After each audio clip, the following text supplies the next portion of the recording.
بسم اللہ الرحمن الرحیم۔ السلام علیکم۔ 3 ایسے لوگ جن کی عبادت قبول نہیں ہوگی۔ رسول اللہ صلی اللہ علیہ وآلہ وسلم نے ارشاد فرمایا، 3 ایسے لوگ جن کی عبادت قبول ہونا تو دور کی بات، ان کی نماز کانوں سے بھی اوپر نہیں جاتی۔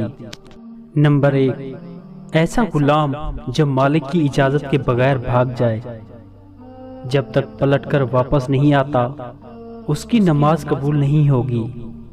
نمبر 2، ایسی عورت جو اپنے خاوند کو ناراض کرے گی، اگر رات خاوند ناراضگی کی حالت میں سو جائے تو آپ صلی اللہ علیہ وآلہ وسلم کا فرمان عالی شان ہے، وہ عورت نماز پڑھ لے، تہجد بھی ادا کر لے، لیکن وہ کانوں سے اوپر نہیں جائے گی جب تک خاوند کو راضی نہیں کر لیتی۔ صبح تک فرشتوں کی لعنتیں اس پر پڑتی رہیں گی، اگر صبح تک بھی راضی نہیں کرتی تو اللہ کے فرشتوں کی لعنت اس پر پڑتی رہے گی۔